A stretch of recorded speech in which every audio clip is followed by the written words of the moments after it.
So would you recommend this as marriage counselling for anyone? Take you if you've got a few issues you need to work out, take them sidecar racing? Well, jokes aside, it's a beautiful thing. You have to work as one with your partner without talking. So it's really, you're just feeling each other's movements and actions on the bike, and you need a connection with any passenger, be that another guy, another girl. So to be able to have that connection with your partner is something pretty special. And of all the racing I've done, I've been lucky to do some really special stuff. That's right up there in the top handfuls of things that I've been fortunate to do.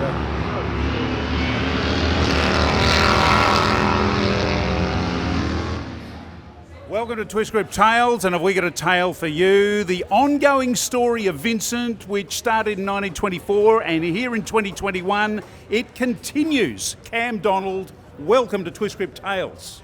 Thanks for having us on the show. Cam doesn't need any introduction, but let me introduce you to him anyway. This young man is probably Australia's greatest racer on the Isle of Man. Yeah, well, the most results. Result-wise, yeah, we've had 11 podiums and 2 wins and held the outright lap record twice. So very proud of our achievements at the Isle of Man. It's been a very, very special place to me and still is. And the Isle of Man, for those that don't know, is probably the greatest racing arena in the world. It is. I mean, it's one of the longest running motorcycle races, 67 kilometres of closed public roads. Steeped in history, which is brilliant now. I mean, classic bikes, it all sort of makes sense. And it's like the Mecca of motorcycling. Every year you go back there and it's just a huge congregation of people, like-minded motorcycle enthusiasts. Yeah, I'm very fortunate to have been there once in 1978, and it just blew my mind at how incredibly technically difficult and dangerous the course is.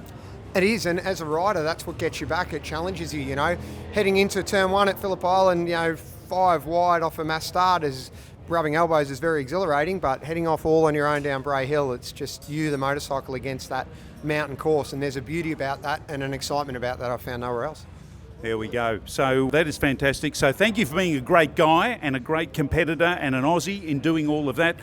But a young fella would be interested in riding fast modern machines. Why on earth are you racing a 70-year-old Vincent, Cam? Well, I mean, it all started, my father rode and raced British bikes. Just basic club racing's all he could afford, and a 350 AJS, and had a 500 matchless, and I had British singles in the shed since I was a young boy. Riding Dad's 350 Velocette from quite a young age, not uncomfortable with the right-hand gear shift, and little old bikes that vibrate and drip a bit of oil. Of course, some of the machinery riding nowadays, it's older technology, but the beautiful reproductions. But history's always interested me. So I said my father's from an older generation, always talked about, British bikes and the Isle of Man, and that was one of the reasons even my modern racing, I always aspired to go to the TT. And going to the TT really fueled that interest in the history of racing and classic bikes. And fortunately for me, strong results at the Isle of Man have given me the opportunity for many enthusiasts to put me on some absolutely magnificent machinery, and I got to ride bikes that I grew up hearing stories of from my father, like, Manx Norton's G50 matchless. I've ridden a, Sealy matchless, some just amazing bikes, and of course now the Vincents and the Grey Flash, which really rounds out all the iconic 500cc singles. So let's just point out this this is a French reproduction, Grey Flash. This one's got the cam and all. Forget the Beto on this. We won't mention Bo Beaton at all. This is the Cam Donald Grey Flash, and what a magnificent, this is the Godet, the French-made reproduction. It is, and very true to the history of the Grey Flash, which was a very rare, iconic bike in its time, and for me it's one of the sweetest little 500s I've ever ridden, and it's absolutely magnificent. So our plan is to take this and race it at the Classic TT, and that's what we're here doing, getting some time on it, learning more about the bike before that project. Yeah, now when you say sweet and little, you also mean mean and fast. It is. I mean, you need to treat these bikes with respect. It's amazing after riding 200 plus horsepower superbikes, don't be complacent. These bikes need an accuracy and precision, much more so than a superbike. Superbike can go into a corner, maybe a gear high, drop it down a gear, square the corner off, and you make a very marginal difference to your lap time. Go into a corner in the wrong gear in one of those, your lap's blown. It's all about momentum and precision, and that is extremely challenging in itself.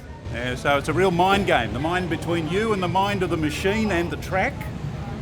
It is, racing these 500s, it's like high-speed chess. You've got to plan your next move. Yeah, so let's just go through this Grey Flash. It's although the whole thing is brand new right the way through. Absolutely.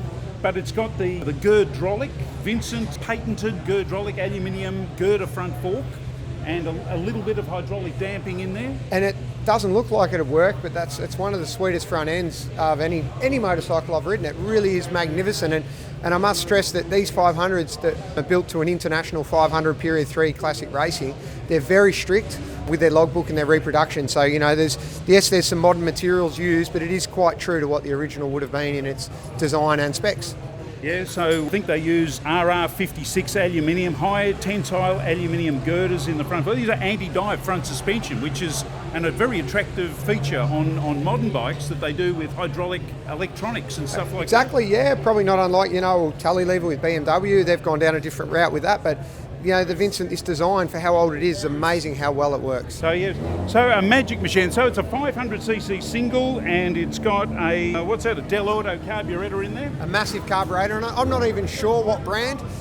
Excuse my ignorance to that, riding several different machines this weekend. It's hard to keep up with all the specs, but it's a big carburetor. They pump in quite a bit of fuel for a relatively small single-cylinder CC engine. And it does it all the right way because you don't have to tune it while you're riding it. You just want it to work. That's it. And the secret really is with the little 500s is carburation, getting that fueling right so they don't cough and splutter. You need smooth acceleration so you can keep that momentum and speed going. Yes, so we've got a huge front brake on it and spoke wheels front and back. And how many speed gearbox? These reproductions run a 6-speed gearbox instead of a 5, which they would have been traditionally. That's one thing where they're different, and that's fantastic because it helps you keep it in the sweet spot in the revs, which they really are about. As I mentioned before, you've always got to have it in the correct gear. So they've got one extra gear than what they had back in the day, and these run a 18 instead of a 19-inch wheel. That's the two major differences between what that would have been in its day to what the reproduction is now. Yeah, because getting racing rubber that's sticky enough and safe enough to race on. Yeah, that's right. 18-inch tyres now is where the technology is at in Classic. So that's what they run. But it's a level playing field because we're all running those tyres. Yeah. So it's a beautifully presented bike. The paint job is absolutely fantastic. So this Grey Flash, beautifully presented. It's a 500cc single cam. Yes, it is, and yep, it's very lightweight, just over 120 kilograms, minus fuel and oil. So yeah, it is very, very light, and they're quite a basic package, really. I mean, compared to the modern bikes I ride, you come into the pits and plug them into the laptop, and everything's adjustable from ignition to fueling to suspension to clutch and engine braking. You can get lost. Where I love the simplicity of these classic bikes. You've got drum brakes, you've got a clutch, you've got your 6 gears, and it's just up to the rider. Keeps it nice and simple. Anti-dive front suspension. Yeah, well, it does have that. That's quite unique, that Vincent front end design that they run, and a lot of people wonder how that works, but it actually works very, very well. And it's 70 years old. Yeah, the design is, the technology is. I mean, of course, on these modern bikes, we run some more modern materials in the construction, but at the end of the day, it's still very true to what they would have been back in the day. The only major differences really are they run an 18 instead of 19-inch wheel, and they run a 6 instead of 5-speed gearbox. Yeah, so you want to get the nice soft racing rubber on the wheels to keep it safe at high speed. Yeah, Avon tyres, which are just magnificent. They're like bubblegum there. And that's another thing when we compare now to years gone by. I mean, in the day, they would run a set of tyres for half or a whole season, where now, the rubber is so much softer. I'm spoilt. My dad often reminds me how easy I've got it these days riding these modern replicas. I'm 124 kilos. That's lighter than a 250cc Honda. I mean, that's an amazingly light weight. Well, with these modern bikes, yes, we've got bigger brakes and we've got electronics and ECUs, IMUs, all this technology. It all adds weight. All these features add weight when this is really just bare bones. A drover's dog, if you like. It's fantastic. Monoshock rear suspension. Yes. From way back. In fact, I think the Vincent actually patented monoshock rear suspension way back, 1930s, 1940s, way back when. They were a design leader in many, many ways. Yeah, they were. They were an amazing motorbike. They really were in their day, and it's amazing. Yeah, it's amazing the Vincent story. For me, a big connection with me is Phil Irving, of course. Well, he's a neighbour of yours, wasn't he? He was. I'm from the small village of Warrandyte where I'm born and bred. 3 generations, my family's been in Warrandyte. My daughters are the 4th generation, and I still regularly see Anne, Irving, Phil's widow, only lives less than a kilometre away. I'll bump into her down at the local cafe getting a coffee and say hello. The first time I'd actually met Anne, I was riding my dad's 350 Mac Velocette, and I parked down there and she walked over and said, "What's a young bloke doing on an old bike like this?" You know, and we got chatting, and then of course, you know, we see Anne regularly, comes down to Phillip Island when the boys are down here with the Irving Vincent. So yeah, no, it's a beautiful story, and it's nice, that connection. Yeah, there's some great engineers from Warrandyte, Huey Antonoff and good friend of mine, and Peter, was he the gearbox guy over there in Bayswater? Hollinger, that's right. Yeah, of course, and we've had some great riders. It must be the water in Warrandyte. It must be the water in the Yarra there. Yeah, Hollinger's. I know John, the son there at Hollinger Gearboxes, rode dirt bikes with him for years, and Grant Honsett was another very good race from Warrandyte. Mick Cole, the first Australian to win the Suzuka 8 Hour. He was my neighbour as a boy growing up, my next door neighbour. So, you know, been really lucky in this life of motorcycles to meet some amazing people along the way. I think it's the water of the Yarra up there in the upper reaches of the Yarra there that cause all this genius and giftedness to flow through. What a magnificent looking machine, and what a smile on your face. It's been a great weekend here, and it's only just started. Blue skies. Yeah, we couldn't have scripted better weather. Lewis has worked very hard to get the bikes down here for me to ride, and it's a privilege to ride such beautiful machinery, and it's fantastic to be able to thank the team with a win. And then of course on the other side of the garage here on the Irving Vincent's on the outfit with my wife, we've had a couple of wins as well, so it's been a very special weekend. Whatever happens from here on in, it's been brilliant. It's all good, and of course if anything goes wrong when you're riding with your wife in the sidecar, it's always going to be your fault, isn't it? Yeah, we won't go into that one, but it's let's say I think it strengthens a relationship, the level of trust. But yeah, we had a bit of a moment qualifying this morning. We took a bit of mediation to get over that, but no, it's you know, she's fiercely competitive like me, raced women's motocross, and she's raced plenty herself. So we share the passion, and it's beautiful to actually share it together on track on an outfit. You have to act as one when you're racing sidecar. It's a sport of commitment, total commitment, because you've both got to be doing it all at the same time, don't you? Yeah, and it's very different for me, and my background's not sidecars. This is only our 2nd ever sidecar race, so it's really like going back to school, and I'm really enjoying that journey. Now that sidecar's a bit of a beast. What size is that Vincent engine that's inside that thing? That's the Irving Vincent 1300cc, so we're looking at, you know, in excess of 160 horsepower.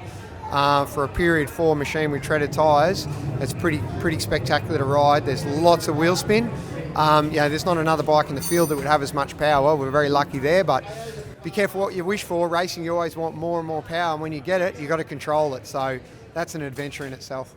And your wife is hanging on for grim death and climbing all over it like a monkey, trying to keep that back wheel on the ground. Yeah, the job of a sidecar passenger in racing is so understated. I mean, you can't do it without them moving right at the right time in the right place. And yeah, she's certainly beat up and bruised from it. It's pretty horrific on the side because they get so much grip and flinging from left to right, trying to put that much power to the ground. It's a pretty brutal old job for the passenger. So would you recommend this as marriage counselling for anyone? Take you if you've got a few issues you need to work out, take them sidecar racing? Well, you know, jokes aside, it's a beautiful thing. You have to work as one with your partner without talking. So it's really, you're just feeling each other's movements and actions on the bike, and you need a connection with any passenger, be that another guy, another girl. So to be able to have that connection with your partner is something pretty special. And of all the racing I've done, I've been lucky to do some really special stuff. That's right up there in the top handfuls of things that I've been fortunate to do. I think that sounds like you have a very special relationship. That communication without talking, I think that is very good, because I think the verbal instructions are very easy to give, sometimes not as easy to receive and actually hear. Kudos to you and your lovely wife for being able to do that. I don't think many others are going to be able to take it up as you two have. Thank you. We've had the opportunity and just run with it. And grow with it as well. Fantastic. Cam, it's fantastic to be able to chat with you on this beautiful weekend here at the 4x2 at Winton, and these magnificent Irving Vincents, and hear your story, your tale of having fun on these machines. And thank you very much for being on Twist Grip Tales. An absolute pleasure, and we'll see you at the track. Yeah, look forward to that, and get onto it and cheer on Cam get on and comment. You'll find him, you're on Facebook, aren't you? I think I'm a friend of yours on Facebook. Yep. And give him all of the encouragement that you can, both here in Australia and overseas on the Isle of Man. Have fun over there too. Thank you. Good on you, Cheers. Cam. Cheers, lads. Thank you very much. It's a pleasure.